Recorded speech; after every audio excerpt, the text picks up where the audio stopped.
ఆస్తిపాస్తులు, సిరి సంపదలు, పేరు ప్రఖ్యాతులు, కీర్తి ప్రతిష్టలు. సాధారణంగా ఇలాంటివన్నీ ఎవరైనా వారసత్వంగా పొందుతుంటారు. అయితే ఒక పార్టీని, ఆ పార్టీ సిద్ధాంతాలని, ఇట్లా దాని ఒక నిబద్ధతని వారసత్వంగా పొందే వాళ్ళు చాలా అరుదుగా ఉంటారు. అలాంటి వారిలో మన జూపూడి రంగరాజు గారు ఒకరు. ఈ పాత తరం లెజెండరీ పొలిటీషియన్స్లో ఒకరైన జూపూడి యజ్ఞాయణ గారు, ఆయన 3 టర్మ్స్ పట్టభద్రుల నియోజకవర్గం నుంచి శాసన మండలి సభ్యులుగా కూడా ఎన్నికయ్యారు. ఆయన కుమారునిగా అదే వారసత్వాన్ని కొనసాగిస్తా సాధారణంగా ఇప్పుడు మన వర్తమాన రాజకీయాల్లో మనం రోజుకొక పార్టీ, పూటకో సిద్ధాంతం, గంటకో మాట మాట్లాడుతున్న పరిస్థితులు ఇవి. అలాంటి వాటిల్లో దాదాపు ఒక 4 దశాబ్దాలుగా ఒకే విధమైన పార్టీ, ఒకే విధమైన సిద్ధాంతం ఇట్లా కట్టుబడి ఉండటం అనేది చాలా అరుదైన విషయం. ఇలా సైద్ధాంతిక నిబద్ధత అనే పదానికి ఒక నిదర్శనంగా, నిలువెత్తు నిదర్శనంగా మనం జూపూడి రంగరాజు గారిని మనం పేర్కొనవచ్చు. అలాంటి రంగరాజు గారు మన హెచ్సివి ప్రేక్షకులతో తన అంతరంగాన్ని పంచుకునేందుకు మన ముందుకు వచ్చారు.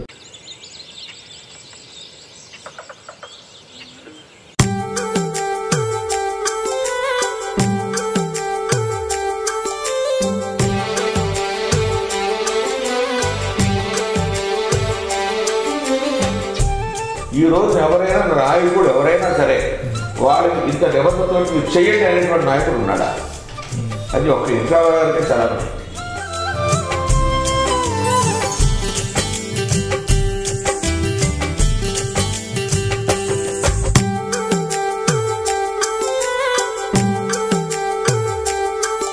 ఇప్పుడు రాజకీయాలు అన్నింటిలో కూడా ఏంటంటే కప్పదాటు వ్యవహారం, సాపనీయుల వ్యవహారం వచ్చింది తప్ప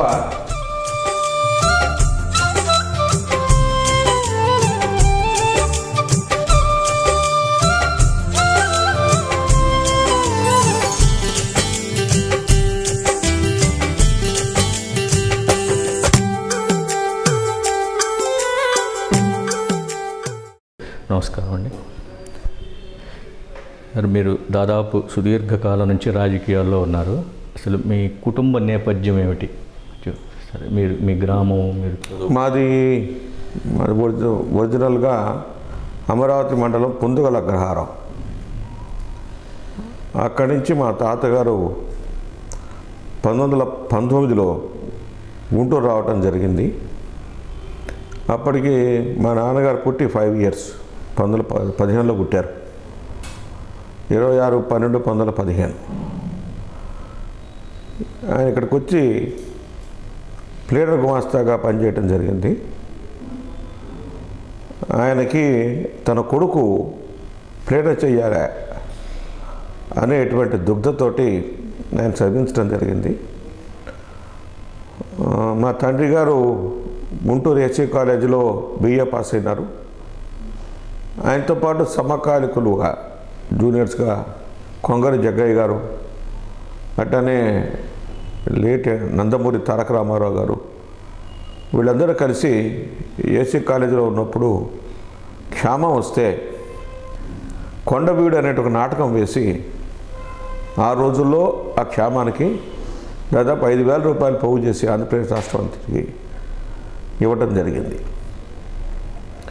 ఎన్టీ రామారావు గారితో మా కుటుంబానికి ఉన్న పరిచయం అది. దాంతోపాటు ముక్కామల కృష్ణమూర్తి గారు, వీళ్ళందరూ కలిసి నవజ్యోతి ఆర్ట్స్ అనేటువంటి డ్రామా పెట్టి దాని ద్వారా ఈ నాటకాలను చేయటం జరిగింది. మా తండ్రి గారు 1912-1940 నుంచి అడ్వకేట్ ప్రొఫెషన్లో రావటం జరిగింది.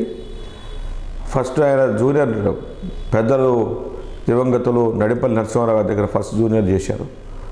తర్వాత దేశరాజు హనుమంతరావు గారి దగ్గర. 1941లో సంఘంతో RSSతో పరిచయం ఏర్పడింది. పరిచయం ఏర్పడిన దగ్గర 1945 దగ్గర నుంచి సంఘంతో పాటు ఇప్పటిదాకా మా కుటుంబం RSSతో అన్ని రంగాలతో పరిచయం ఉంది. 1947లో సంఘానికి బ్యాన్ పెట్టారు. స్వతంత్రం వచ్చిన మహాత్మా గాంధీ యొక్క మరణానంతరం బ్యాన్ పెట్టినప్పుడు అప్పుడు రాజ్యాంగం, సంఘానికి రాజ్యాంగం అవసరం అనేటువంటి దీంతో పెద్దలు మాన్యులు గురూజీ గోల్వర్కర్జీ కొంతమందిని కాన్స్టిట్యూట్ చేశారు. అందుట్లో మా ఫాదర్ కాన్స్టిట్యూషన్ సంఘ ఆర్ఎస్ఎస్ కాన్స్టిట్యూషన్ రాయటంలో అందులో అగ్రగణ్యంగా ఉన్నారు. రాసి పంపించిన తర్వాత గురూజీ చాలా సంతోషపడ్డారు, చెప్పగానే బట్టి రాసి ఇచ్చారని. ఆ విషయం మాకు తెలియదు. ఆయన పిఎస్గా ఆయన దగ్గర సెక్రటరీగా ఉన్నటువంటి హెచ్వి శేషాద్రి గారు ఎవరైతే ఉన్నారో, మా ఫాదరు 98లో చనిపోయిన తర్వాత ఉత్తరం రాశారు. ఉత్తరం రాసి అప్పుడు సంఘ రాజ్యాంగం రాయటంలో ప్రప్రథములుగా ఉన్నారని చెప్తే, అంటే ఒక రాజకీయ నాయకుడు, ఒక వ్యక్తి, ఈ రోజున ప్రతి వాళ్ళు నేను అది చేశాను డాబికాలు చెప్పుకుంటారు, రాజకీయాల్లో కానీ కుటుంబంలో కానీ. ఆయన ఎప్పుడు చెప్పుకోలేదు. ఈ రోజు ఉన్నటువంటి సమకాలీన రాజకీయాలతో పోల్చినట్టయితే ఆ రోజున సిద్ధాంత రాజకీయాలకు ఎక్కువ ప్రాధాన్యత ఇవ్వడం జరిగింది మా కుటుంబం. సంఘం తర్వాత 1951 సంవత్సరంలో జనసంఘ ఏర్పాటు చేయడం జరిగింది.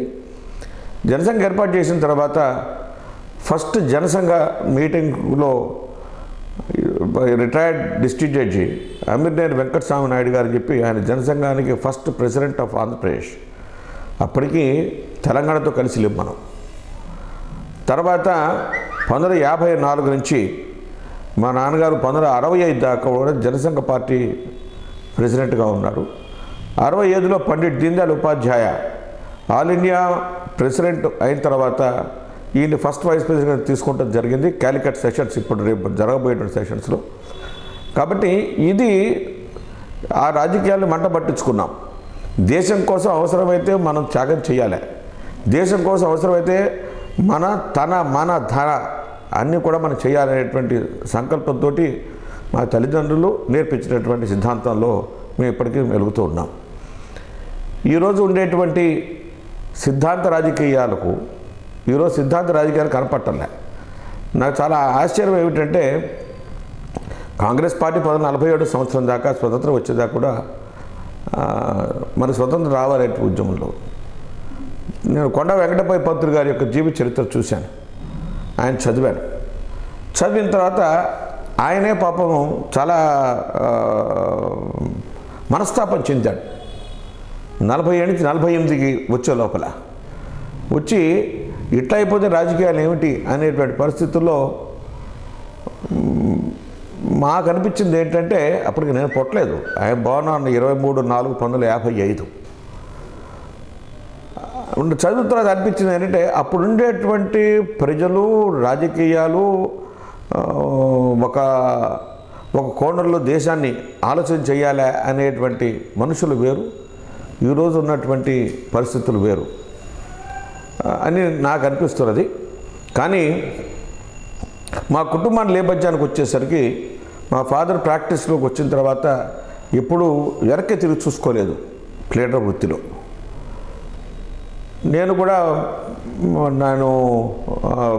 బీకామ్ చదివిన తర్వాత మళ్ళా మా ఫాదర్ నన్ను లా చేరమని చెప్పలే, కానీ నాకే ఇంట్రెస్ట్ కొద్ది నేను లా చేరాను. చేరి ఇప్పటిదాకా నేను ఆయన పేరు ఎటువంటి కళంకం లేకుండా నిలబడగలిగినటువంటి ఒక ఆత్మవిశ్వాసం నాలో ఉన్నది. నాకు చాలామంది ఆఫర్స్ వచ్చినా కూడా నేను మొన్న ఒక మిత్రుడు వచ్చి మీరు డిస్ట్రిక్ట్ జడ్జి రాయాల్సింది అయితే మీరు అయిపోయేవారు కదా అని. మాకు జ్యుడిషియల్ ఆఫీసర్ అవ్వటం కన్నా కూడా జ్యుడిషియల్ ఆఫీసర్ అయ్యేటువంటి నిబద్ధత ఉన్నా కూడా కానీ ఎక్కువ మంది క్లయింటేజ్కి సహాయం చేసేటువంటి అవకాశం భగవంతుడు ఇచ్చాడు. దీన్ని సద్వినియోగం చేసుకుంటంలో నా వంతు కర్తవ్యాన్ని నేను మా తండ్రి గారు నాకు ఏదైతే బాట వేసి నిర్ధారణ చేశారో అటు రాజకీయంగా ఇటు సంఘంలో కానీ ఇటు ప్రొఫెషన్లో కానీ అట్లానే మిగతా సోషల్ యాక్టివిటీస్లో కానీ ఆధ్యాత్మిక పరంగా కానీ ఆయన వేసిన బాటలోనే ఇప్పటికీ నేను నడుస్తున్నాను. అంటే ఇప్పుడు మీరు ఒకటి ఇక్కడ మీరు ఏమన్నారంటే లా కూడా మీకు చేరాలని అనుకోలేదు ఇట్లా. మీ నాన్నగారి దగ్గర నుంచి ఇప్పుడు ఆ జనసంఘు ఆ సిద్ధాంతాలు దాన్ని మీరు వారసత్వంగా కొనసాగించాలని అనుకున్నారా, లేదంటే ఆయన న్యాయవాద వృత్తిని మీరు ఇట్లా చేయాలని అనుకున్నారా? మీరు అది యాదృచ్ఛికంగా జరిగిందా? నేను మా ఫాదర్ నన్ను చిన్నప్పుడు కోర్టుకు తీసుకెళ్తూ ఉండేవారు. కోర్టుకు తీసుకెళ్తున్నప్పుడు అక్కడ కోర్టులో వాదనలు వినేవాడిని. విని నాకు చాలా సంతోషం అనిపించేది. ఐ వాజ్ బాయ్, ఎంత ఓన్లీ 10 years 15 years. అనిపించి నేను కూడా మా నాన్నలాగా అవ్వగలుగుతానా లేదా అనేటువంటి ఒక ఆలోచన చేశాను. మధ్యలో కొంతకాలం నేను బిజినెస్ చేస్తే బాగుంటుంది, బిజినెస్ చేస్తే ఎట్లా ఉంటుంది ఉద్దేశం పైన నేను కూడా మా ఫ్రెండ్స్ ఇదివరకు ఆకులు రాంబాబు అని ఉన్నాడు, చనిపోయినాడు అతను, మేమందరం కలిసి గోవా దగ్గర ఒక ఏరియాలో మ్యాంగరీ స్టోర్ బిజినెస్ చేద్దామనే ఉద్దేశం పైన కొంత నేను ప్రయత్నం చేశాను. ప్రయత్నం చేస్తే అందులో బాగా లాస్ వచ్చింది. లాస్ వచ్చిన తర్వాత అప్పుడు వచ్చి లా జాయిన్ అయ్యి నేను లాయర్గా స్థిరపడటం జరిగింది. ఎందుకు చెప్తానంటే ఓ ప్రయత్నం చేశాను, కానీ భగవంతుడు ఆ ప్రయత్నం నాకు చెప్పాడు, నువ్వు దీన్ని పనికిరావరా, నువ్వు న్యాయానికి పనికొస్తావు కానీ చట్టబద్ధతకు పనికొస్తావు కానీ నువ్వు వ్యాపారానికి పనికిరావరా అన్నాడు. అందుకని చెప్పి దాన్ని సంతోషంగా స్వీకరించాను. స్వీకరించి మా తండ్రి గారు కూడా నన్ను ఏమనలేదు అసలు. దాదాపు ఆ రోజుల్లో నాకు 1,70,000 రూపాయలు లాస్ వచ్చింది. లాస్ వచ్చినా మా ఫాదర్ ఇచ్చారు కానీ మళ్ళీ దాని గురించి ఆయన వెనక చూడకుండా నేను వచ్చి ఎప్పుడైతే ప్రొఫెషన్లో జాయిన్ అయ్యి ఆయనతో పాటు వెళుతున్నానో కుటుంబ సభ్యులు అందరూ కూడా సంతోషపడటం జరిగింది. సమాజంలో కూడా రాజకీయాలే ప్రాధాన్యత కాదు నాకు. అసలు రాజకీయం ఎప్పుడైనా పార్ట్ టైంగానే ఉండాలి. ఫుల్ టైం రాజకీయ నాయకులు కనుక అయినట్టయితే నా దృష్టిలో అంత సమంజసం కాదు. ఎందుకంటే ఫుల్ టైం రాజకీయ నాయకుడు అయినప్పుడు ఏం చేస్తాం, మనం ఏదో ఎవరిని ఎతుకుతాం, మనం ఎట్టా సంపాదించాలి రాజకీయాల్లో అనేటువంటి survival of the existence fittest. అందుకని ఎప్పుడైతే ఎతుకుతామో అప్పుడు ఏమవుతుంది, మన మైండ్ పాడైపోతుంది. అటువంటి ఆలోచన రాబోయే తరాలకు రాకూడదు దిశ పైన మా ఫాదర్ కూడా ఇటు ప్రొఫెషన్తో పాటు పాలిటిక్స్తో పాటు డ్రామాస్తో పాటు సోషల్ యాక్టివిటీతో పాటు అనేక రకాలైనటువంటి ఆధ్యాత్మిక కార్యక్రమాలు, అట్టనే ఉద్యమాలు, ఇవన్నీ ఆయన ఎట్టయితే నిర్వహించారో ఆ పద్ధతిని అలవాటు చేసుకున్న కారణం చేత ఇప్పటికి కూడా కొంచెం కొన్నిసార్లు బికాస్ ఆఫ్ టైం ఫ్యాక్టర్లో కొంతమంది క్లయింట్లకు కూడా నేను న్యాయం చేయలేకపోతున్నాను. అది కూడా మనసులో బాధపడుతుంది. రాత్రిపూట అయితే ఒక్కోసారి అది ఈ క్లయింట్కి ఇట్ట బదులు ఇట్ట అయిపోయిందే అని మనసులో బాధపడుతుంది. చాలామంది క్లయింట్లు, సార్ మీరు ఎక్కువ తిరుగుతున్నారు రాజకీయాల్లో, అక్కడ తిరుగుతున్నారు, మీరు టీవీలో బాగా కనపడుతున్నారు, మా రికార్డు మాకేమని తీసుకెళ్ళిన వాళ్ళు కూడా ఉన్నారు. నేను సంతోషం కూడా ఇచ్చాను. ఎదుటి వాళ్ళు వచ్చి నేను ఇంత డబ్బులు ఇచ్చామంటే కూడా డబ్బులు కూడా వాడు తిరిగి వాపసు పంపించాను. ఎందుకంటే మా నాన్నగారు నేర్పించిన నిబద్ధత ఇది. దీంతో ప్రొఫెషనల్ క్రెడిబిలిటీ పెరుగుతుంది, పొలిటికల్ క్రెడిబిలిటీ పెరుగుతుంది. ఒక వ్యక్తి యొక్క ఆలోచన ఏమిటి అనేటువంటి సమాజంలో చాలామంది తెలియాలి. ఈరోజు స్వార్థం అనేటువంటిది చాలా ప్రబలిపోయింది. స్వార్థ రాజకీయాలు, స్వార్థ ప్రొఫెషన్లో కూడా మనం సేవ చేసేటువంటి భాగంలో మా నాన్నగారు నేర్పించినటువంటి సాంప్రదాయాన్ని కొనసాగిస్తున్నాను. దాన్ని మాత్రం నా జీవన అంతం దాకా దాన్ని అట్టే నిర్వహించుకుంటూ వెళ్తాను. తర్వాత మీకు ఈ జనసంఘ్ అనే దాని పట్ల అవగాహన అనేది ఎప్పుడు వచ్చిందండి? అంటే ఫస్ట్ మీ నాన్నగారు ఉన్నప్పుడు మీకు అంటే ఆ కోణంలో మీరు ఆయన్ని పరిశీలించారా ఎప్పుడైనా? రాజకీయాలు అసలు ఈ సిద్ధాంతం ఏంటి, రాజకీయం ఏంటి అనేది, అసలు రాజకీయ అవగాహన అనేది మీకు ఎప్పుడు కలిగింది? నేను పుట్టినటువంటిది మా నాన్నగారు రాజకీయ నేపథ్యంలోనే పుట్టడంతో, దాంతోపాటు నా చిన్నప్పుడు మా నాన్నగారు ప్రతి జనసంఘ మీటింగ్కి తీసుకెళ్తూ ఉండేవారు. ఆఖరికి 1965-64లో జలంధర్లో జరిగినటువంటి, అమృత్సర్లో జరిగినటువంటి జనసంఘ నేషనల్ కౌన్సిల్ మీటింగ్కి వెళ్ళటం జరిగింది. అందులో మా నాన్నగారిని నాకు గుర్తుతో మటుకు ఎక్స్టర్నల్ అఫైర్స్ పైన మీరు తీర్మానం పెట్టి దాని గురించి మాట్లాడమని చెప్పారు. అప్పుడు అటల్ బిహారీ వాజ్పేయి గారు వాళ్ళందరూ వాళ్ళు నాయకులు. దాని మీద మా ఫాదర్ మాట్లాడటం, నేను ఆ మీటింగ్లో ఆయన మాట్లాడుతున్న తీరుతెన్ను చూడటం చూసిన తర్వాత నేను ఇట్లా మాట్లాడగలుగుతానని అప్పుడు మనసులో అనుకున్నా. దాంతోపాటు నాకెంత ఆశ్చర్యం అంటే జనసంఘ నాయకులు వాళ్ళు చిన్నపిల్లలతో సమానంగా ఉండేవాళ్ళు. సుందర్ సింగ్ భండారీ గారు, జగన్నాథరావు జోషి, అట్టనే నానాజీ దేశ్ముఖ్ గారు, అటల్జీ, వీళ్ళందరూ కూడా మేము 10 జనపథ్లో మాకు రూమ్ అప్పుడు 1965లో అంటే జనసంఘ పార్టీ చాలా చిన్నది. ఆ సమయంలో వాళ్ళ క్వార్టర్స్లో దింపారు మమ్మల్ని. దింపితే నేను క్రికెట్ బ్యాటు బాల్ కొనుక్కొస్తే వాజ్పేయి గారు అందరూ కలిసి కాసేపు సరదాగా ఆడుకున్నాం. అటువంటి నాయకత్వం అసలు అది. ఈ రోజున మనం ఎవరినైనా సరే మనం పలకరించడానికే టైం లేదా, నాయకుడికి టైం లేదు. ఇదివరకు రోజుల్లో నాయకులు కుటుంబంతో పాటు మిళితమయ్యేటువంటి నాయకులు. అందుకని ఆర్ఎస్ఎస్ కానీ జనసంఘ కానీ ఎందుకని చెప్పి ఇంత ప్రబలంగా ఉన్నది సిద్ధాంతపరంగా అనేటైతే, జనసంఘంలో ఉండేటువంటి వాళ్ళు పెద్దవాళ్ళు ఆప్యాయతగా అన్న తమ్ముడు అక్క చెల్లెని పిలుచుకుంటాం, ఇంట్లోకి వెళ్తాం, వాళ్ళతో మాట్లాడతాం. ఇప్పుడు రాజకీయాలు అట్లా లేవు. అందుకని ఈ నేపథ్యంలో ఎట్టా ఉందంటే, రాజకీయాలతో పాటు నేను మిళితమైపోయి ఉన్నాను. మా ఇంట్లోనే ఈ జనసంఘ స్టేట్ ఎగ్జిక్యూటివ్ మీటింగులు జరిగేవి. ఇప్పటిలాగా హోటల్స్ లేవు, పెద్ద పెద్ద ఇవి లేవు అని చెప్పి మా ఇంట్లో జనసంఘ మీటింగులు జరిగేవి. స్టేట్ ఎగ్జిక్యూటివ్ మీటింగ్స్ అన్నీ ఈ పైనే జరిగేవి. జరిగినప్పుడు అందరు నాయకులు వచ్చేవాళ్ళు, స్టేట్ నాయకులు కేంద్ర నాయకులు కూడా వచ్చేవారు. వాజ్పేయి గారు అయితే ఒకసారి 3 రోజులు 4 రోజులు ఉండేవారు. అట్టనే అద్వానీ గారు 2 రోజులు 3 రోజులు ఉండేవారు. నానాజీ దేశ్ముఖ్ ఎవరైతే ఉన్నారో ఆయన ఉండేవారు. కాబట్టి ఏమైపోయిందంటే, వాళ్ళు కూడా వచ్చి కుటుంబ సభ్యులతో పాటు కూర్చొని భోజనం చేయటం, కుటుంబ సభ్యులతో పాటు మాట్లాడటం, ఈ నేపథ్యం ఎక్కువ రావటం జరిగింది. దాంతో పెద్దలు గురూజీ గారు ఎవరైతే సెకండ్ సరసంఘ చాలకు ఉన్నారో ఆయన కూడా వచ్చి ఇక్కడ ఇంట్లో ఉంటాం. దాంతోపాటు అందరినీ, మా తాతయ్యని, మా గ్రాండ్ మదర్స్ని అందరినీ కూడా వాళ్ళు అంత ప్రేమగా చూసేవాళ్ళు. ఈరోజు రాజకీయాల్లో అటువంటి కనపడవు. ఎందుకు కనపడమంటే భయం. ఎవడైనా ఇంటికి వచ్చాడనుకో, ఇంట్లో నా కూతురు ఎత్తుకుపోతాడో లేదా ఎత్తుకుపోతాడో భయం. కాబట్టి మేము అటువంటి నేపథ్యంలో వచ్చున్నాం. కాబట్టి మాకు ఎట్లా ఉంటుందంటే, ఇప్పటికి కూడా వెంకయ్యనాయుడు గారు అయితే ఇంట్లోకి వచ్చి 70s ఆ ప్రాంతంలో ఈరోజు పడుకునేవాడు, ఇక్కడే అన్నం పెట్టేవాడు. అన్నం పెట్టమంటే ఉద్దేశం కాదు, కుటుంబ సభ్యులతో భాగం ఉండేది. అట్టనే బంగారు లక్ష్మణ్ గారు కానీ, దివంగతులు వి రామారావు గారు కానీ, ఎల్ఎస్ రాజు గారు ఉండేవారు, ఆయన ఎమ్మెల్సీగా ఉంటాడు, ఆయన కానీ, గోపాలరావు ఠాగూర్జీ కానీ, విఎల్ దేశ్ముఖ్ గారు కానీ, బందిష్టే గారు కానీ, అంటే నేను చెప్పేది పాత తరం ఉండేటువంటి ఆర్ఎస్ఎస్ జనసంఘ నాయకులందరూ కూడా ఈ ఇంటికి రావటం. దాంతోపాటు కుటుంబం కూడా ఆఖరికి మా మదరు తర్వాత గోపాలరావు ఠాగూర్జీ యొక్క ప్రేరణతోటి జనసంఘ పార్టీకి అవసరమైన లేడీస్ వింగ్ ఏర్పాటు చేయడంలో మా మదర్ ప్రముఖ పాత్ర పోషించడం.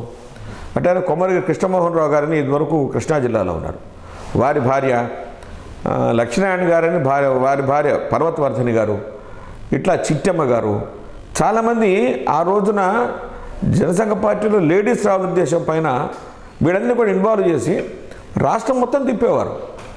తిప్పుతున్నప్పుడు కూడా మా మదరు కొల్లిమర్ల వెంకటేశ్వర గారితో కానీ, అట్టనే రామాచారి గారి వాళ్ళతో కానీ వెళుతూ ఉండేది. మాకెవరికి అసలు మనసులో సంకోచం అనుమానం అనేటువంటిది లేదు. కానీ ఈ రోజున నా భార్యను కానీ ఎక్కడ పంపించాలంటే భయపడుతున్నారు, నా చెల్లెని పంపించాలంటే భయపడుతున్నారు. ఎందుకని? మనుషులలో ఈ రోజున బాగా లోపించినటువంటిది ఏమిటంటే, నేను, నా చెల్లెలు, నా అక్క, నా తమ్ముడు, నా అన్న అనేటువంటిది పోయి ఈ రోజున కళ్ళని కూడా వికృత రూపంలో చూస్తున్నాయి. వికృత రూపంలో చూసేసరికి ఎవరు కూడా పంపించడానికి సిద్ధపట్టలే. కానీ ఈరోజు రాజకీయాలకు ఆడవాళ్ళు చాలామంది వస్తున్నారు, కాదంటే సంతోషం, రాజకీయాలకు రావాల్సిందే. కానీ అప్పటికిప్పటికి రాజకీయాల్లో చాలా మార్పు వచ్చింది. ఉమెన్ లిబరేషన్ ఏదైతే ఉందో చాలా మంచి కొన్ని కార్యక్రమాలు మంచిగా చేస్తుంది. కానీ at the same time women కూడా మన కుటుంబ నేపథ్యాన్ని మర్చిపోకూడదు. మన బిడ్డల నేపథ్యం, మన కుటుంబంలో ఉండే సాంప్రదాయాన్ని మర్చిపోకూడదు. అది చేసుకుంటూ రాజకీయాలు కనుక చేస్తే తప్పకుండా సమాజంలో, సొసైటీలో కొత్త మురవళ్ళు, కొత్త సాంప్రదాయాలు నెలకొల్పాల్సిన అవసరం ఉన్నది. ఇప్పటికీ మా మదర్ అంతే చేసేవారు. ఎక్కడికి వెళ్ళినా సరే ఇంట్లో అత్తగారిని, మామగారిని, మమ్మల్ని సక్రమంగా చూసి ఆ మీటింగ్కి వెళ్ళేది, మీటింగ్ చెప్పి వచ్చేసేది. దాంతోపాటు జయాంధ్ర ఉద్యమంలో కుటుంబం పాల్గొనడం జరిగింది. మా నాన్నగారు అప్పుడు ప్రిసీడియం అధ్యక్షులుగా ఉన్నారు. తెనేటి విశ్వనాథం గారు, గౌతు లచ్చన గారు, మన నల్లపరెడ్డి శ్రీనివాసరెడ్డి గారు, మా ఫాదర్, వీళ్ళు ప్రిసీడియం కింద ఉండటం జరిగింది. ప్రిసీడియంగా ఉన్నప్పుడు అందులో ప్రిసీడియం సెక్రటరీస్ పసల సూర్యచంద్రరావు గారు, కొమ్మరి కృష్ణమోహన్ రావు గారు, శంకర సత్యనారాయణ గారు, అట్టనే ఇంకా చాలామంది, వీళ్ళందరూ కూడా ఆ రోజున జయాంధ్ర మూమెంట్ అప్పుడు కూడా పెద్దలు, ఇప్పుడు మా మంత్రి వెంకయ్యనాయుడు గారు, హరిబాబు గారు, అగస్టిన్ గారు, చాలామంది ఇట యువకులందరూ జనరల్ మూమెంట్ 72లో పాల్గొనడం జరిగింది. ఎందుకు చెప్తానంటే ఆ మూమెంట్లో మేము కూడా పాల్గొని ఫస్ట్ నా పబ్లిక్ మీటింగు నేనంటూ ఇచ్చినటువంటిది కర్నూలులో ఓ పబ్లిక్ మీటింగ్ చెప్పడం జరిగింది ఫస్ట్ 1971-72లో. కానీ అప్పటి నుంచి ఏంటంటే ఈ పబ్లిక్ మాట్లాడటం, పబ్లిక్ ఎన్లైటన్ చేయటం, ఇష్యూస్ పైన అవగాహన చేసుకుంటాం, అవగాహన దీన్ని విశ్లేషణ చేయటం, దీన్ని రాజ్యాంగంలో ఏ కోణంలో ఉందని ఆలోచన చేయటం, మిగతా రాజకీయ పార్టీలు ఏం చెప్తున్నారో చూడటం, ఈ విశ్లేషణ అనేటువంటిది ప్రారంభమైంది నాకు 1971 నుంచి. అప్పటిదాకా మా ఫాదర్ చెప్తున్నవన్నీ కూడా I was only trainer for law, trainer for politics, trainer for society, trainer for good అనేటువంటి దీంట్లోనే ఎక్కువ నిబద్ధత చేసుకుంటూ వెళ్ళేవాడిని. వీటన్నిటికీ మూల కారణం ఏమిటంటే మా మదర్ ఇన్స్పిరేషన్. మా మదర్ ఇన్స్పిరేషన్ లేకపోయేట్టయితే అది ఇంకో రకంగా ఉండేది. ఈ రోజుల్లో తల్లు చాలామంది పిల్లల్ని తీసుకెళ్ళి ఏం చేస్తున్నారు, స్కూల్లో పడేసి రుబ్బూరు రోజు చేస్తున్నారు. వాళ్ళకి గేమ్స్ లేవు, ఉల్లాసం లేదు, మనసుకు ఆహ్లాదం లేదు. కానీ మా మదర్ అట్టా చేయలే. ఆర్ఎస్ఎస్కి వెళ్ళాలన్నట్టయితే 65 నుంచి నేను సంఘానికి వెళుతున్నా. ఆర్ఎస్ఎస్కి వెళ్ళాను కానీ మా మదర్ ఎంకరేజ్ చేసింది. అట్టానే ఆర్ఎస్ఎస్ ట్రైనింగ్ క్యాంప్ వెళ్తానంటే మా మదర్ ఎంకరేజ్ చేసింది, మా ఫాదర్ కాదనేవారు కాదు. కాబట్టి దీంతో ఏమైందంటే మాకు ఒక నిబద్ధతతో ఉండాలి. సంఘంలో ఏదైతే ప్రార్థన చేస్తామో ఆ ప్రార్థన మన జీవితంలో అమలుపరుచుకోవాలి అనేటువంటిది అలవాటైన కారణం చేత ఇప్పటిదాకా ఈ కార్యక్రమాలు చేస్తుంటే. ఇప్పుడు ఇవన్నీ కూడా మీరు మీ పేరెంట్స్ ఏదైనా డైరెక్ట్ చేశారా మీ కెరీర్కి సంబంధించి? కానీ జనరల్గా ఏంటంటే ఆ ఏజ్లో నువ్వు ఇట్లా చదువుకొని బాగుపడాలి, ప్రయోజకుడిగా మా తల్లిదండ్రులు మీరు ఇన్స్పైర్ అయ్యి మా తల్లిదండ్రులు ఎప్పుడూ చెప్పలే నువ్వు లా చదవరాజు మా నాన్నగారు చెప్పలే, నువ్వు లా చదవరా మా అమ్మ చెప్పలే, నువ్వు ప్రాక్టీస్ చేయరా అని చెప్పలే. ఎందుకని మా నాన్నగారు చేసినటువంటివన్నీ చూసి నాకు నేను ఇన్స్పిరేషన్ పొంది నాకు నేను అట్లా తయారు కావాలి, ఒక ఆదర్శమైనటువంటి కొడుకుగా మిగలాలి అనేటువంటి పట్టుదలతో నేను ఈ రంగాలన్నింటిలో ముందున్నాను. తర్వాత ఇప్పుడు మీరు దాదాపుగా క్రియాశీలక రాజకీయాలకు వచ్చి 4 దశాబ్దాలు అవుతుంది. అసలు ఈ 4 దశాబ్దాల్లో మీరు ఒక్కసారి వెనక్కి తిరిగి చూసుకుంటే అసలు నేనేంటి అసలు ఏంటి అనేది మీకు ఎప్పుడైనా అసలు అనిపించిందా? మిమ్మల్ని మీరు ఎట్లా విశ్లేషించుకున్నారు మీ కెరీర్ని? మిమ్మల్ని అంటే మీ కెరీర్ని. ఇప్పుడు మాకు ఎట్లా ఉందంటే ఈరోజు రాజకీయాల్లో కాలు పెడుతూనే నేను ఎమ్మెల్యే కావాలి, నేను మంత్రి కావాలి, నేను దాంతోపాటు నేను ఆల్ ఇండియా నాయకుడిని కావాలి అనేటువంటి రోజులు ఇవి. కానీ మా రోజులు అవి కాదు. సిద్ధాంతం కోసం పనిచేయాలి, ఇంటింటికి డోర్ టు డోర్ వెళ్ళి నీ సిద్ధాంతాన్ని ప్రచారం చేసేయాలి. మాకు నేర్పించిన నాయకుడు అవి. మా ఇంట్లో చనిపోయి దివంగత నేతలు ఎక్కడున్నారు కానీ గోపాలరావు ఠాగూర్జీ ఆయన అసలు వేసిన పాట ఆంధ్రప్రదేశ్ రాష్ట్రంలో జనసంఘానికి నా భూతో నా భవిష్యత్తు ఇంకెవరు రారు కూడా అటువంటి పాట వేశారు గోపాలరావు ఠాగూర్జీ దేశ్ముఖ్ గారు. వాళ్ళ ట్రైనింగ్లో పొందిన వాళ్ళం. కాబట్టి ఇప్పటికీ ఎట్లా ఉంటుందంటే నన్ను అడుగుతా చాలామంది, ఏమయ్యా పదవి రాలేదు కదా పక్కగా ఇంకో పార్టీలో పోకూడదా అని చెప్పా. నా పదవి వచ్చినా రాకపోయినా ఈ జీవితం ఈ కట్టె ఆ సిద్ధాంతంలో పోవాల్సిందే. ఈ రక్తం ఉన్నంతకాలం ఆ సిద్ధాంతానికి ఉండాల్సిందే. నా పదవి వస్తుందే రాదు నాకు అనవసరం. ఎందుకంటే ఈరోజు చాలా చాలా చాలా సంతోషం ఉంటుంది. పదవి వస్తుంటే ప్రతి వాళ్ళు ఎగిరి గంతేస్తారు. నాకు కూడా బ్లూ లైట్ తిరగాలని ఉంటుంది. కానీ బ్లూ లైట్ రావడానికి అర్హత ఉందో లేదో నాకు. ఆ అర్హత తీసుకుంటాను కోసం నేను చక్కగా త్యాగం చేశానా లేదా, రాజకీయాల్లో నా నిబద్ధత నేను చేశానా లేదా అని నేను ఆత్మవ్యవస్థ చేసుకుంటూ ఉంటాను ఎప్పటికప్పుడు. చేసుకొని నేను ఫుల్ టైం పొలిటీషియన్ కాదు, మళ్ళీ పార్ట్ టైం పొలిటీషియన్. భగవంతుడు నాకు పార్ట్ టైమే ఇచ్చాడు చేయమని చెప్పి దానికి సంతృప్తి చెందుతూ ఉంటాను. మనిషికి సంతృప్తి ఉండాలి, సమాజ సేవ చేసే సంతృప్తి ఉండాలి. మినిస్టర్ అయిన వాడు నా దృష్టిలో చాలా చేయలేరు. నాకు కొన్ని విషయాలు తెలుసు. అసలు మా ఫాదర్తో చూసినప్పుడు అయితే కాసు బ్రహ్మాందరెడ్డి గారు కొన్ని విషయాలు చేయలేకపోయినారు. మా ఫాదర్తో వెళ్ళి చూసినప్పుడు జలగం వెంకట్రావు గారు, అంజయ్ గారు, భవన వెంకట్రామ్ గారు వాళ్ళు కొన్ని చేయలేకపోయినారు. తెలుసు చేయలేకపోతే ఎగిన కుదరట్లేదా అనేవారు. నేను మా ఫాదర్తో పాటు వెళ్ళేవాడిని. ఆఖరికి దివంగత నేత ఎన్టీ రామారావు గారు వారు కలవటానికి వెళ్ళినప్పుడు కస్తూర్బా గృహ నిర్మాణ సమితి అని చెప్పి దాంట్లో మా మదరు నేను మా ముగ్గురు వెళ్ళాం. వెళ్ళి ఇక్కడ లేడీస్ కోసం అని చెప్పి ఇక్కడ సైట్ తీసుకున్నాం, అర్బన్ సీలింగ్లో ఉన్నది అని చెప్పానంటే ఆయన పిలిచి చెప్పారు, ఇది అర్బన్ సీలింగ్లో ఉన్నదే, వాళ్ళకి అలాట్ చేయండి అన్నారు. ఈ రోజున ఎవరైనా నాయకుడు ఎవరైనా సరే వాళ్ళకి ఇంత నిబద్ధతతో మీరు చేయండి అనేటువంటి నాయకుడు ఉన్నాడా? అది ఒక్క ఇంట్రావరకే చలామణి అయింది. అట్టా మళ్ళా నేను చూసింది అద్వానీ గారిని నేను ఒక పని మీద వెళ్ళినప్పుడు, ఆయన అప్పుడు యూనియన్ హోమ్ మినిస్టర్గా ఉన్నారు, వెళ్ళినప్పుడు అద్వానీ గారి దగ్గర నేను ఈ పనికి వచ్చాను, 2 సార్లు వచ్చాను నేను అన్న తర్వాత ఆయన డైరెక్ట్ చేశాడు, this is Advani's diktat, let him do అని అన్నారు. ఇప్పుడు ఎవరైనా అటువంటి చెప్పేవాళ్ళు ఉన్నారా? ఇప్పుడు రాజకీయాలు అన్నింటిలో కూడా అంటే కప్పదాటు వ్యవహారం, చాప నీరుల వ్యవహారం వచ్చింది తప్ప ఆ ధైర్యము సాహసము ఉన్నటువంటి నాయకులు చాలా చాలా తక్కువ, చాలా అరుదు. దీంతోపాటు మాన్యులు దివంగతులు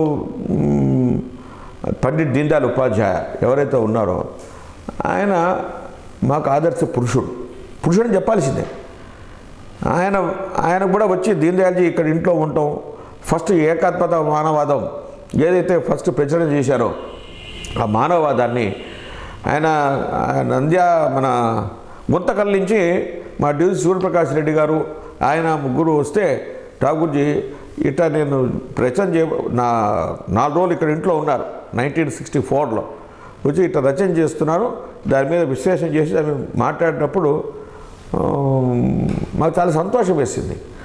ఒక పక్క క్యాపిటలిజం, ఒక పక్క సోషలిజం, రెండింటి మధ్య ఒక కొత్త ఒరవడే సిద్ధాంతాన్ని ఆయన ఏకత మానవవాదంతో ఆ రోజు నాటి సామాజిక పరిస్థితిని ఒక కొత్త ఎకనామిక్ ఫిలాసఫీని ముందుకు తీసుకొచ్చారు. దానికి కారణభూతమైనటువంటిది అది మా ఇల్లు అవటంతో నాకు చాలా సంతోషం. దాని తర్వాత ఎకనామిక్ ఫిలాసఫీని 1965 జనసంఘ సెషన్స్లో దాన్ని ఒక డాక్యుమెంట్కి తీసుకురావటం, జనసంఘ పార్టీకి ఎకనామిక్ ఫిలాసఫీని తీసుకురావటంలో ఏకత్వ మానవవాదం అనేటువంటిది బాగా ఉండింది. దాంతోపాటు ఫస్ట్ టైం అంటే రాజకీయాలు అనేటువంటివి మిగతా రాజకీయ పార్టీతో కూడా కలిసి చేయాలి, కోయిలేషన్ పాలిటిక్స్, దానికి నాంది ప్రస్తావన పలికినటువంటిది దివంగతులు దీన్ దయాళ్ ఉపాధ్యాయ. ఆయన 1966లో ప్రాంతంలో సంయుక్త విధాయక్ దళ్ ప్రాంతం చాలా రావటం జరిగింది. బీహార్లో, హర్యానా, మధ్యప్రదేశ్, ఆఖరికి బీహార్లో అయితే మేము సిపిఐతో కూడా కలిసి అక్కడ రాజ్యాంగాన్ని నడిపాం, సిపిఐ తోటి. కాబట్టి మాకు అక్కడ కాదు, దేశ ప్రజలు వాళ్ళ యొక్క అవసరాలు ముఖ్యం, అవసరమైతే సిద్ధాంతాన్ని ఆ సమయానికి పక్కన పెట్టి దేశ ప్రజల కోసం వెళ్తాం, కానీ మా సిద్ధాంతాన్ని మర్చిపోం. ఆ నిబద్ధత ఉంది కాబట్టి కార్యకర్తలు ఇప్పటికి కూడా ఎక్కువ కాలం ఇందులో మనటం జరుగుతుంది. ఇప్పుడు మీరంటే నిబద్ధతగా ఇట్లా ఉన్నారు, ఇప్పుడు కొత్తగా పార్టీలోకి వచ్చి వాళ్ళందరూ మీ కళ్ళ ముందే పెద్ద పెద్ద పదవులు పొందుతూ ఉంటే అసలు మీకేమనిపిస్తూ ఉంటుంటుంది? ఇట్లా వాళ్ళకి సిద్ధాంతాలకు కానీ వీటితో కానీ ఏం పని లేదు. మాకు ఒక చిన్న విషయం అండి, ప్రజలందరికీ కూడా తెలియాల్సిన విషయం, మాకు ట్రైనింగ్ క్లాసెస్ ఉన్నాయి. ట్రైనింగ్ క్లాసెస్లో ఇవి కార్యకర్త రీఓరియంటేషన్ క్లాస్, ఈ రీఓరియంటేషన్ క్లాసెస్కి వాళ్ళకి తీసుకెళ్తున్నాం. కొన్ని పదవుల్లో ఉన్న వాళ్ళు పెద్దవాళ్ళు వచ్చి బీజేపీలో జాయిన్ అవుతున్నప్పుడు వారికి ఇదివరకు ఉన్నటువంటి పదవికి గౌరవం ఇస్తున్నాం, ఇదివరకు వారు చేసిన దానికి గౌరవం ఇస్తున్నాం, కానీ వారు ఫస్ట్ మాత్రం కార్యకర్తగానే ఉన్నారు. అందుకనే బీజేపీ ఒక వినూత్నమైనటువంటి పార్టీ, రాగానే నాయకులు కంబట్టి తీసుకెళ్ళి ఆందోళన ఇప్పించలే, ఎంత పెద్ద నాయకుడికైనా సరే, ఇంక్లూడింగ్ సెంట్రల్ పార్టీలో కూడా, స్టేట్ పార్టీలో కూడా. వాళ్ళని ఫస్ట్ 2 years 3 years చూసి వాళ్ళ యొక్క నిబద్ధతను చూసిన తర్వాత పార్టీ ఫిలాసఫీకి అటాచ్ అయిన తర్వాత ఇవ్వటం జరుగుతుంది. ఎందుకంటే ఈరోజు పాలిటిక్స్లో ఎట్లా ఉందంటే పొద్దున ఒక పార్టీ, మధ్యాహ్నం ఒక పార్టీ, సాయంకాలం ఒక పార్టీ. నేను ఒక సిద్ధాంతాన్ని మాట్లాడేవాడిని మళ్ళీ కాదని 2 సిద్ధాంతం ఎట్ట మాట్లాడగలనండి? మనసు ఉంది కదా మనకు, అందుకని చెప్పి వచ్చినటువంటి కొత్త వాళ్ళకు కూడా బీజేపీ ట్రైనింగ్ క్లాసెస్ ఇచ్చి వాళ్ళని బీజేపీ జీవన శ్రమంతిలో కలపడానికి ప్రయత్నం చేస్తుంది. అంటే ఇప్పుడు రాజకీయాలన్నీ దాదాపుగా కలుషితమైపోయాయి అనేది కూడా అందరూ బహిరంగ మనం చెప్పుకునేది అంగీకరించక తప్పదు చాలా వరకు. ఇప్పుడు ఆ కలుషితమైన రాజకీయాల్లో బీజేపీ కూడా చేరిందంటారు. బీజేపీలో కూడా కొంచెం కలుషితం వాతావరణం కనిపిస్తుందా? ఇప్పుడు ఎప్పుడైతే సరే కృష్ణా అనేది పవిత్రంగానే ఉంది. చుట్టుపక్కల కాలువలు వచ్చినప్పుడు దానికి మలినం వండుతుంది, కానీ కొంత దూరం ప్రవహించిన తర్వాత ఆ మలినం మంచిలో కలిసిపోతుంది. అంత మాత్రానికి ఈ వాటర్ మలినం కాదు. రాజకీయాలలో కొత్త వాళ్ళు వస్తూ ఉంటారు, కానీ పాత వాళ్ళ యొక్క నిబద్ధతని వాళ్ళు అర్థం చేసుకొని వాళ్ళు కూడా వినూత్న రాజకీయాలు కాకుండా సనాతన రాజకీయాల్ని, సనాతనమైనటువంటి పరంపరని ఏదైతే మాకు జనసంఘ ఏర్పాటు చేసిందో ఆ పరంపరలో వాళ్ళు కూడా మేము మిళితం చేసుకుంటాం. అంటే ఇప్పుడు ఒకటి ఇదండి, పార్టీ వ్యక్తి కంటే పార్టీ గొప్పది యాక్చువల్గా మామూలుగా పార్టీ, ఎందుకంటే అదొక వ్యవస్థ కాబట్టి. ఇప్పుడు బీజేపీలో ఏమవుతుందంటే ఇప్పుడు నరేంద్ర మోడీ గారి ఇమేజ్ ఈ పార్టీ ఇమేజ్ని డామినేట్ చేస్తున్న వాతావరణం కనిపిస్తుంది. ఇది ముందు ప్రమాదకరమైంది కాదు, ఎందుకంటే పార్టీలో చాలా కురువృద్ధులైన నాయకులు కూడా దీని మీద కొంచెం ఈ మోడీయిజం అనేది బీజేపీకి ముందు ఒక థ్రెట్గా మారుతున్న అవకాశాలు ఉన్నాయంటారా? క్వశ్చనే లేదు, ఇది కానే కాదు. ఇదివరకు అటల్జీ ఉన్నప్పుడు మొత్తం అటల్జీ యోగం అన్నారు. అటల్జీ ఫ్లెక్సిబుల్ మ్యాన్, మోడీ కొంచెం rigid man, rigid with flexibility Modi. కానీ అటల్జీ కూడా మీకు అంతరంగంగా చూసుకున్నట్టే ఆయన యొక్క మనోభావం చూసినట్టయితే ఆయన కూడా చాలా చాలా రిజిడ్ పర్సనాలిటీ అటల్జీ. పైకి మెత్త కనపడతారు, కానీ ఒక నిబద్ధత ఒక 10 మంది డిస్కషన్ అయిన తర్వాత డిస్కషన్లో ఎంతైనా మాట్లాడుకోండి, ఫిలాసఫీ బయటకు వచ్చిన తర్వాత ఆయన అమలుపరిచినట్టుగా ఎవరు అమలుపరచలేరు. అంటే అటల్జీ గారిది అసలు ఆయన ఒక భిన్నమైన నాయకుడు. ఎందుకంటే ఈ రోజు వరకు కూడా ఏ ఒక్క ప్రతిపక్షం కూడా ఆయన వేలెత్తి చూపల. ఇంతవరకు అసలు అలాంటి అరుదైన నాయకులు మన రాజకీయాల్లో ఎవరూ లేరు, ప్రతిపక్ష పార్టీలు కూడా. మోడీ గారికి అటల్జీ గారికి మామూలుగా అసలు పోలిక మనం అనుకోకూడదు. కాకపోతే ఏమవుతుందంటే ఇప్పుడు మురళీ మనోహర్ జోషి గారు కానీ, అద్వానీ గారు కానీ, గోవిందాచార్య గారు కానీ, ఇట్లా కొంతమంది సీనియర్ నాయకులు ఉన్నారు కదా, వాళ్ళే ఒక సందర్భంలో మోడీ గారి వైఖరి పట్ల అసంతృప్తి వ్యక్తం చేశారు కదా. అది పార్టీకి అంటే ఆ విధానం లాంగ్ రేంజ్లో మోడీ గారి స్టాండ్ గుడ్ రిజల్ట్ ఇవ్వచ్చు, కానీ అట్లా ఇండికేషన్ అలా వస్తుంది కదా అని. ఇప్పుడు మాన్యులు అద్వానీ గారు కానీ, మురళీ మనోహర్ జోషి గారు కానీ, గోవిందాచార్య గారు కానీ వాళ్ళు ఎక్కడ కూడా మోడీ చేసేటువంటి వర్కింగ్ సిస్టంలో తప్పులు కనుకైతే సరి చేసినటువంటి పూచి ఉన్నది. వారు హెచ్చరిస్తున్నారు, నువ్వు ఇట్లా వెళ్తున్నావు జాగ్రత్త అని చెప్పి. హెచ్చరిక ఎప్పుడూ తప్పు కాదు, ఇది హెచ్చరిక. కానీ వాళ్ళు ఎక్కడ కూడా అగెన్స్ట్ గవర్నమెంట్ కానీ అగెన్స్ట్ పార్టీ కానీ, గోవిందాచార్య గారు కానీ, మురళీ మనోహర్ జోషి కానీ, అద్వానీ గారు కానీ, ఎందుకంటే వీళ్ళందరూ సిద్ధాంతకర్తల్లో ఒకళ్ళు పార్టీ కాబట్టి క్వశ్చనే లేదు. ఇప్పుడు నన్ను ఎవరైనా సరే నా బీజేపీకి వ్యతిరేకంగా మాట్లాడమంటే నేను చచ్చినా మాట్లాడను, ఆఖరికి అవసరం అయితే నేను చోట సిద్ధపడతా కానీ మాట్లాడు నేను. వాళ్ళు కూడా అదే కోవ, అసలు వాళ్ళు మహానుభావులు. అసలు అద్వానీ గారి ఈజ్ ఎ టవరింగ్ పర్సనాలిటీ. అటువంటి పర్సనాలిటీ నా దృష్టిలో భారతదేశంలో ఎవరు లేరు అసలు. డాక్టర్ జోషి గారు హీ వాజ్ గుడ్ ప్రొఫెసర్, ఎంత మంచి ప్రొఫెసర్. గోవిందాచార్య ఎంత స్కాలర్, జీవితాలు త్యాగం చేశారు వాళ్ళంతా. ఈరోజు రాజకీయాల్లో త్యాగం చేసిన వాళ్ళు కనపడాలా? ఎక్కడ కనపడరు అసలు? చూద్దాం, ఏ రాజకీయ పార్టీలో కనపడరు ఎక్సెప్ట్ ఇన్ బీజేపీ. అది నేను గర్వంగా చెప్పుకోగలను. ఎందుకు చెప్పుకుంటారంటే ఇది నాలో ఎంతకాలం బట్టో ఉన్నటువంటి విషయాన్ని తమరు అడిగి ఇచ్చేశారు.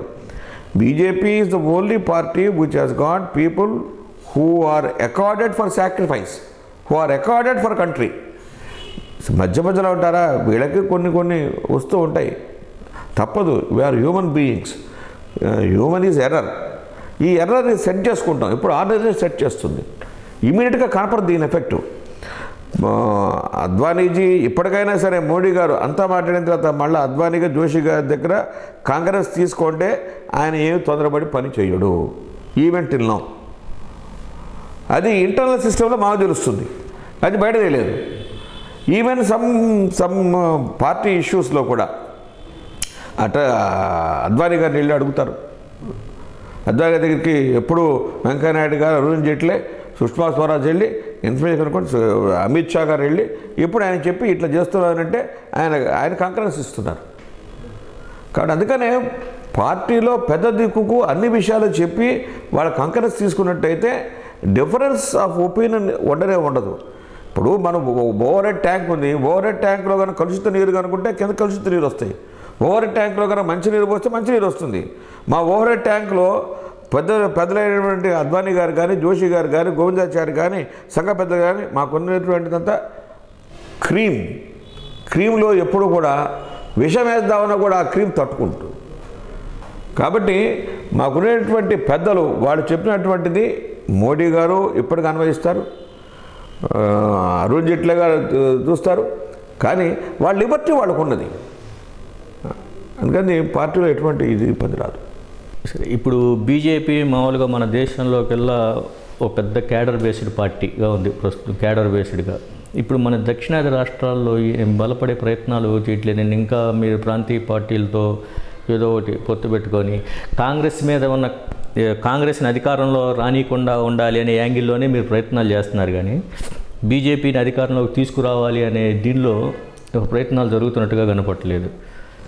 మా ప్రయత్నాలు జరుగుతున్నాయండి. కాకపోతే ఏంటంటే కొంత వాతావరణం అనేటువంటిది అనుకూలిస్తాం. కర్ణాటకలో మాత్రం మేము పవర్లో రావడం జరిగింది. ఆంధ్రప్రదేశ్లో కూడా భారతీయ జనతా పార్టీ తెలుగుదేశంతో పాటు ఈ అభివృద్ధి కార్యక్రమంలో ముందు ఉంటుంది. అందుకనే politics for development, politics for philosophy, ఈ రెండు డిఫరెన్స్ ఉన్నాయి. మా పార్టీ వర్క్ సిస్టంలో కూడా ఆంధ్రప్రదేశ్లో కూడా మేము కూడా శక్తిగా ఎదగటానికి మా వంతు కృషి మేము చేస్తున్నాం. ఎట్ సేమ్ టైం మేము తెలుగుదేశం కాన్ఫ్రాంటేషన్లో లేము, కాన్ఫ్రాంటేషన్ పెట్టుకోం కూడా. దీని మూలాన బీజేపీ నష్టపోతుంది అని చెప్పి చాలామంది అనుకుంటున్నారు. దీనివల్ల నష్టపోదు బీజేపీ. చాలామంది కాదు, మీ పార్టీ నాయకులే బహిరంగంగా పత్రికా ప్రకటనలు కూడా ఇచ్చారు. ఇప్పుడు అవి ఇష్యూస్ పైన ఇవ్వటం, స్టేట్ ఇన్ఛార్జి గారు కానీ, ఒక సోమ వీర్రాజు గారు, ఇట్లా కొంతమంది నాయకులు అవి ఆ పర్టికులర్ ఇష్యూ పైన ఇవ్వటం. ఇష్యూ పైన ఇస్తే ఎందుకు, ఇందాక మీకు చెప్పాను, ఇష్యూ కోయిలేషన్ పార్ట్నర్స్గా ఉన్నప్పుడు ఒక ఇష్యూ పైన కనుక ఇట్లా కనుక ఇస్తే మిగతా వాళ్ళు దాన్ని సరి చేసుకుంటారని. అంతేగాని మేము తెగతెప్పులు చేసుకోవటం కోసం కాదు. మేము మా ఆలోచన పరంపరని ఒకసారి చెప్పినట్టు వినకపోతే ప్రెస్ ద్వారా చెప్పిస్తే కానీ మాట వినరు కొంతమంది బహిరంగంగా. అట్లా బహిరంగంగా చెప్పేటువంటి ఆలోచన చేస్తున్నాం కూడా. ఇంటర్నల్గా చెప్పడానికి ఆలోచన చేస్తున్నాం, బహిరంగ చెప్పడానికి ఆలోచన చేస్తున్నాం. అంతేగాని తెలుగుదేశం బీజేపీ మధ్య ఉండేటువంటి ఈ అవగాహన ఏదైతే ఉందో 2019 దాకా ఇట్లానే జరుగుతుంది మా మధ్య. తర్వాత ఇప్పుడు అంటే బీజేపీకి సొంతంగా అధికారంలోకి వచ్చే అవకాశాలు ఉన్నాయంటారా మన రాష్ట్రంలో కానీ? ఇప్పుడు ఈ రోజు ఉన్నటువంటి ఆంధ్రప్రదేశ్ రాష్ట్ర రాజకీయాల్లో అపార్ట్ ఫ్రమ్ బీజేపీ నా వ్యక్తిగతంగా చెప్పాలన్నట్టయితే ఒక వ్యాక్యూమ్ రాబోతున్నది. అంటే ఈ క్వశ్చన్ ఎందుకు ఈరోజు అవుతుందంటే, మీరు అన్నట్టుగా ఇప్పుడు మీరు కోయిలేషన్ పార్ట్నర్గా ఉన్నారు. మీ కోయిలేషన్ పార్ట్నర్ని వీకెన్ చేయడానికి, అంటే మీరు బలపడాలి అంటే బలంగా ఉన్న వాళ్ళని ఎవరో వాళ్ళని వీక్ చేయాలి. వీక్ చేయడానికే ఇప్పుడు ఈ రాష్ట్రం విషయంలో కొన్ని పార్షియాలిటీస్ చూపిస్తుందని, అంటే మన కాంట్రవర్షియల్ జోలికి కాదు కానీ ప్రత్యేక హోదా విషయంలో కానీ ఇట్లా కొన్నిట్లో చూపిస్తుందని ఇట్లా ఒక వాదన కూడా ఉంది. ఇట్లా తెలుగుదేశాన్ని ఇప్పుడు దాన్ని బలపరిచి బలహీనపరిచి మీరు బలపడాలనుకోవడం తప్పు కాదు, కానీ అలాంటి ప్రయత్నం అసలు జరుగుతుందంటారా? ఇప్పుడు అటువంటి ప్రయత్నాలు అనేటువంటివి మీ రాజకీయ పెట్టుకోవడం మీద ఉంటే రాజకీయ పెట్టుకోవడం మాది ఉంటుంది. మేము ఎందుకంటే ఒకటే చెప్తున్నటువంటిది, ఈ రోజున ఎక్కడ కూడా చూసుకున్నట్టయితే ఆంధ్రప్రదేశ్ రాష్ట్రంలో చాలా పథకాలు కేంద్ర ప్రభుత్వం పెట్టింది. కేంద్ర ప్రభుత్వ పథకాల్లో కేంద్రకు వచ్చే ప్రాధాన్యత రాష్ట్రం ఇవ్వాలి. అది రాష్ట్రం ఇవ్వటం లేదు. కోయిలేషన్ పాలిటిక్స్లో ఉండేటువంటి ఇది అప్పర్ హ్యాండ్. సెంట్రల్ నుంచి ఫండ్స్ వస్తున్నాయి కాబట్టి మేము కూడా తెలుగుదేశాన్ని కోరుతుంది ఏంటంటే, మీరు పెట్టేటువంటి ప్రతి దాంట్లో కూడా more than 50% of the amounts, డీటెయిల్లోకి వెళ్తే అది ఇంకో సమస్య, more than 50% of the amounts ఏవైతే ఉన్నాయో మీరు సెంట్రల్ నుంచి వస్తున్నాయి. కాబట్టి మీరు సరైన ప్రాధాన్యత అటు మోడీ గారికి ఇవ్వాల్సిన అవసరం ఉన్నది. అట్టనే ఏ మినిస్ట్రీ నుంచి వస్తున్నాయో ఆ మినిస్టర్స్ యొక్క వాళ్ళ ఫొటోస్ కూడా పెట్టాల్సిన అవసరం ఉన్నది.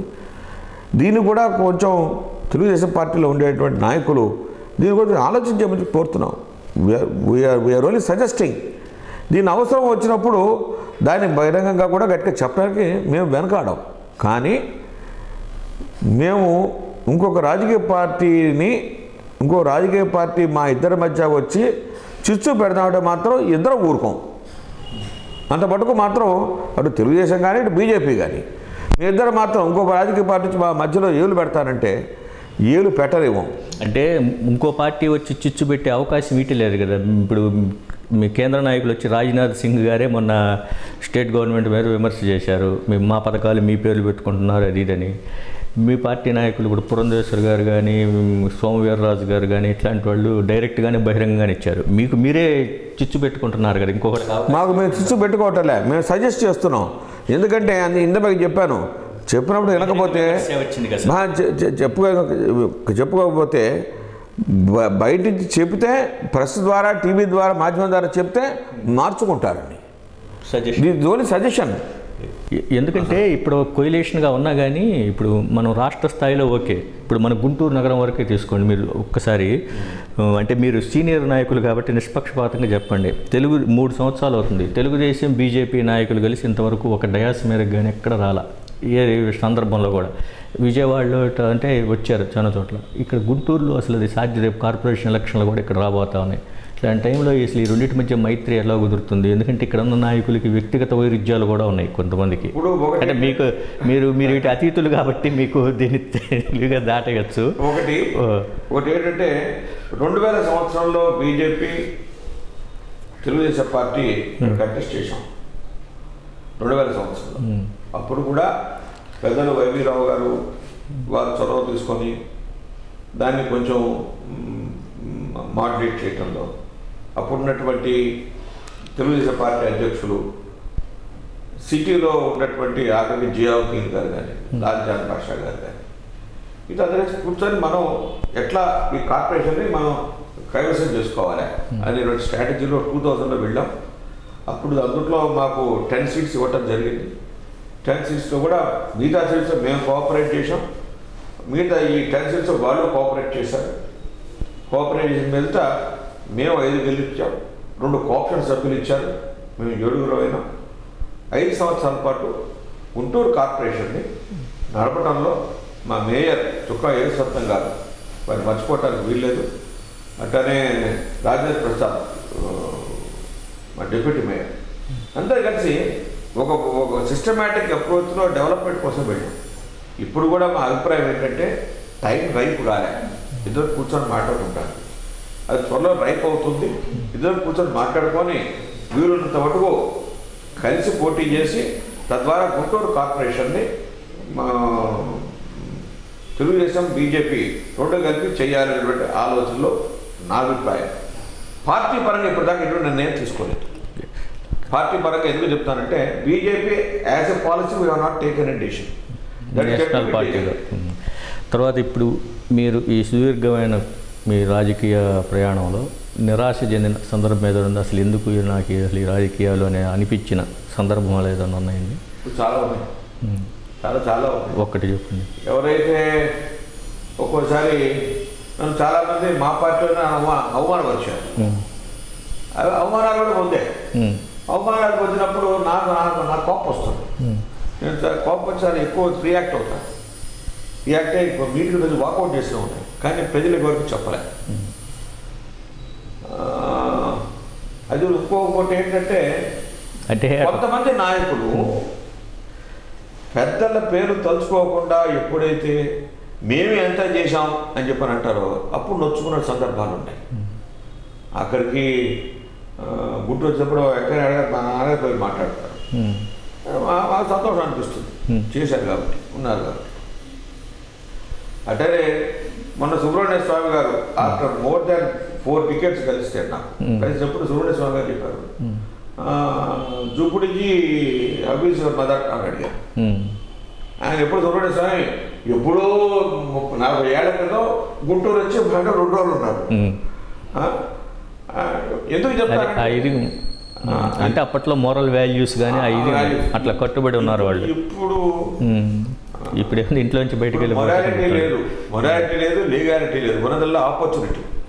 ఎందుకంటే మీరు ఆల్మోస్ట్ దాదాపుగా ఇక్కడ ఉన్న వాళ్ళందరికంటే సీనియర్ మోస్ట్ నాయకులు. మీతో పాటు ఉన్న ఇప్పుడు రామారావు గారు అట్లాంటి వాళ్ళందరూ కూడా ఏదో ఒక పదవులు వచ్చినాయి. ఇప్పుడు మీకు ఏ విధమైన అధికార పదవి మనకి రాలేదు. అసలు మీకు పార్టీ మారదామని అనిపించింది ఎప్పుడైనా? అసలు కోశాన కూడా రాదు. అసలు ఆఫర్లు వచ్చినాయి ఏమన్నా మారవని మిమ్మల్ని అడిగంటారా? ఆఫర్లు వచ్చినాయి చేశాను. అంటే ఒకనొక స్టేజ్ ఇప్పుడు అంటారు కాబట్టి చెప్తున్నాను. 84లో మా ఫాదర్ ఇంట్రామర్ అడిగారు, మీ అబ్బాయిని చేయించుకుంటా ఏం చేస్తాను ఫాదర్.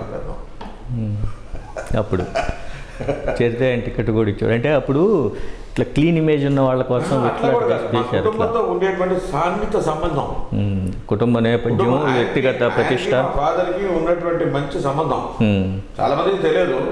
ఎన్టీ రామారావు గారికి మా కుటుంబానికి ఉన్నటువంటి చాలా దగ్గర సంబంధం ఉంది ఆయన ఉన్నప్పుడు. ఎందుకంటే 1934 దగ్గర మాకున్న పరిచయాలు. కానీ ఎప్పుడు కాదు, ఎక్కడైనా కనపడితే ఎన్టీ రామారావు గారు ఫస్ట్ జూపడి గారు సలహా తీసుకోండి అనేవారు. కానీ ఇప్పుడు వేరే పరిస్థితులు. తర్వాత మీకు అసలు ఏదైనా ఒక పని చేసినప్పుడు మీకు బాగా సంతృప్తి చెందిన సందర్భాలు ఏమైనా ఉన్నాయా? అంటే బాగా మీరు ఫుల్లీ సాటిస్ఫైడ్? అంటే పాలిటిక్స్లో ఫుల్ సాటిస్ఫాక్షన్ అంటే ఇప్పుడు రాదండి. ఏదో ఆత్మసంతృప్తి అనేది ఒకటి ఉంటుంది కదా. అది ప్రొఫెషన్లో సంతోషపడ్డాను. ప్రొఫెషన్లో ఒక పూర్ క్లయింట్కు ఒక 10 మందికి ఒక టఫ్ మ్యాటర్లో నేను నా క్లయింట్స్ చాలా పేదవాడు, వాళ్ళ ఇల్లు పీకేస్తుంటే దాని మీద కోర్టులో ఇంజక్షన్ తీసుకొని వాళ్ళు డిగ్రీ ఇప్పిస్తే ఆ రోజు నేను పొందిన సాటిస్ఫాక్షన్ అంతా ఇంత కాదు. వాళ్ళ డబ్బు ఇవ్వలేదు, దాన్ని మించిన సంతృప్తి వచ్చింది. 10 మంది ఇల్లు నిలబెట్టగలిగాను. ఒక సంతృప్తి ఉండేది. పాలిటిక్స్లో కూడా నేను అసంతృప్తితో లేను అసలు. ఎందుకంటే భగవంతుడు ప్రతి వాడికి ఒక టైం రాసి పెట్టాడు, రాజకీయాల్లో కానీ బట్టలు కానీ. సరే నేను భగవాన్ అడుగుతా, నాకు టైం రాలేదేమో.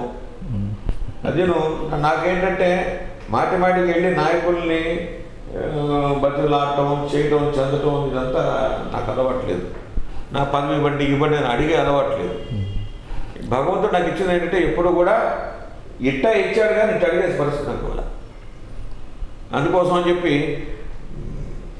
పైనుంచి వాళ్ళు ఇస్తే తీసుకోవాలనేటువంటి పట్టుదల నాది. నేను అడిగితే నాకు ఇప్పుడు కేంద్రంలో ఉన్నటువంటి నాకు 7 మంత్రులు నాకు మిత్రులు ఉన్నారు. నేను పోయి అరే I want to do this అంటే నాకు ఇచ్చేవాళ్ళు ఉన్నారు.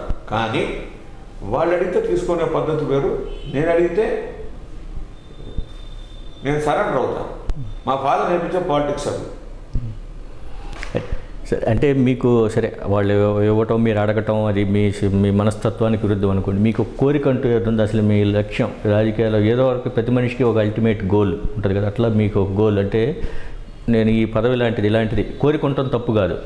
అసలు అసెంబ్లీలో ఇష్యూ పైన మాట్లాడేవాడు లేడు, కౌన్సిల్ ఇష్యూ పైన మాట్లాడేవాడు లేడు, సరైన డిస్కషన్ లేదు, మంచి డిస్కషన్ ద్వారా ఒక పద్ధతిని ఇవాల్వ్ చేయటం అంటూ లేదు. వీళ్ళు వాడి మీద పోవటం, వీళ్ళు వాడి మీద పోవటం, ఇటువంటి వాతావరణం ఉండాలనేటైతే ఏంటంటే చంద్రబాబు నాయుడు గారు కూడా కొంచెం ఆలోచన చేయాలి. కొంత వాతావరణం మార్చడానికి తను కూడా ముందుకు రావాలి. ఎడ్యుకేషన్ ఒకటే సరిపోదు, ఎడ్యుకేషన్ విత్ వాల్యూస్ ఉండాలి పాలిటిక్స్లో. ఇప్పుడు టికెట్లు అందరూ ఇస్తున్నారు, ఏమిటి చదువుకున్నాడు కాబట్టి ఇస్తాం. చదువుకున్న వాడికి ఎంత వాల్యూ ఉంది అనేటువంటిగా బేరే చేసుకోవాలి. మా పార్టీలోకి వచ్చేసరికి మేము నన్ను 2030లో గ్రాడ్యుయేట్ స్కాలర్షిప్ నుంచోబెట్టాను. నుంచున్నాను. నేను చెప్పాను చిన్న విషయం బాగా చేస్తాను. అసలు నాకు ఇంత మీరు చెప్పారు సంతృప్తి చెందిన విషయం ఏమిటి అని చెప్పి, పాలిటిక్స్లో ఒక విషయం సంతృప్తి చెందింది. 2013లో నేను గ్రాడ్యుయేట్ స్కాలర్షిప్కి పోటీ చేస్తున్నప్పుడు చాలా టీచర్స్ నాకు ఫోన్ చేశారు, సార్ మా దగ్గర బ్యాచ్ ఉన్నారంటే ఎంత డబ్బులు ఇస్తారో మీరు చేయండి. బ్యాచ్ నేను చెప్పాను ఎంతమంది బ్యాచ్ ఉన్నారు అయ్యా అని అడిగా. అంటే మేము 40-50 మంది ఉన్నామండి అన్నారు. ఎంత కావాలయ్యా అని ఉన్నా. ఒక్కడు 2000 ఇవ్వండి సార్ అన్నాడు. నేను చెప్పాను ఓకే నీకు ఒక్కడు 2000 కావాలంటే నేను ఇస్తా, కానీ నువ్వు నీ పిల్లవాడికి నీ స్కూల్లో టీచరు నువ్వు నీ పిల్లవాడికి లంచం తీసుకోమని నువ్వు చెప్తావా? లంచం తీసుకోమంటానని చెప్పు, నేను నీకు ఇస్తాను. నేను అంటే చెప్తానండి అన్నాడు. కాబట్టి నేను నీకు ఇవ్వను. నువ్వు నాకు ఓటు వేయవాక, నేను ఓడిపోతావు తెలుసు నాకు. నువ్వు ఓటు వేయవాక, నీ యొక్క లంచం ఓటుతో నేను చేస్తే నేను ఎమ్మెల్సీ అయినా కూడా మా నాన్నగారు క్షమించదు, రాజ్యాన్ని క్షమించదు, నేను ఆత్మక్షోభ పడతాను. కాబట్టి నువ్వు నాకు ఓటు వేయని చెప్పి చెప్పాను డైరెక్ట్ ఫోన్లో. ఇట్లా దాదాపు కృష్ణా గుంటూరు జిల్లా నుంచి ఎక్కువ టీచర్స్. నా బాధ్యత అంటే ఎవరైతే సొసైటీని మోల్డ్ చేస్తారో వాళ్ళే ఇటువంటి ఎవరైనా కామన్ మ్యాన్ అన్నాడంటే అర్థం చేసుకోవచ్చు. వాళ్ళే చేస్తే నాకు మనసు ఎంత బాధ వేసిందంటే అది ఏమిటి, where is education going on, where is moral values going on. దీనిపైన నాకు కౌన్సిల్ ఉంటే వీడిని గుర్తుకు ఆరేస్తాడనిపించింది నాకంతా. ఆవేశం వచ్చి చివరికి అతను నేను చెప్పాను నువ్వు ఓటేది బాబు, నువ్వు ఓటేయకుండా ఉంటే నేను గెలిచినట్లు లెక్క, మోరల్గా గెలిచినట్టు లెక్క. చెప్పిన తర్వాత అంతా అయిపోయిన తర్వాత ఆ కుర్రవాడు ఎక్కడో వెతుక్కొని నా దగ్గరికి వచ్చి సార్ మీరు చెప్పినటువంటి మాటలు విని మా వాళ్ళందరూ కూడా మేము మీకే ఓటేసాం సార్, మేము డబ్బులు తీసుకోలేదు సార్ అంటే I felt happy. Yes I could change some person, I could change some teachers. 50 change చేశాను. నాకు ఆ రోజున ఎలక్షన్ ఉంచుంటే నాకు ఆ సాటిస్ఫాక్షన్ ఏదైతే ఉందో అది అసలు నేను మర్చిపోలేటువంటి. అది వన్ ఆఫ్ ది చాలా in my political life I could change 50 teachers of non corruption. అది నాకు చాలా సంతోషం అనిపించింది. Okay sir, thank you sir. మీ న్యాయవాదిగా ఎంతో బిజీగా ఉండి కూడా మేము అడగగానే మీ విలువైన సమయాన్ని మా హెచ్సివి ప్రేక్షకులతో మీ అంతరంగాన్ని పంచుకున్నందుకు చాలా ధన్యవాదాలండి. ఇది ఈరోజు జూపూడి రంగరాజు గారి అంతరంగం. తాను జనసంఘంలోనే పుట్టి దానిలోనే పెరిగి బీజేపీ, ఇప్పుడు ప్రస్తుతం బీజేపీ దానిలోనే పెరిగి తుది శ్వాస విడిచే వరకు కూడా ఒకే పార్టీ ఒకే సిద్ధాంతానికి కట్టుబడి ఉంటానని ఘంటాపదంగా చెబుతున్నారు. ఇట్లాంటి నిబద్ధత ఉన్న నాయకులు ప్రస్తుత రాజకీయాల్లో ఇలాంటి నాయకుల అవసరం ఎంతైనా ఉంది. ప్రస్తుతం బీజేపీ రాష్ట్ర అధికార ప్రతినిధిగా ఉన్న రంగరాజు గారు భవిష్యత్తులో మంచి ఉన్నత పదవులు అధిరోహించాలని మనస్ఫూర్తిగా కోరుకుంటూ నమస్కారం, సెలవు. వచ్చేవారం మరో ముఖ్య అతిథి అంతరంగంతో కలుసుకుందాం.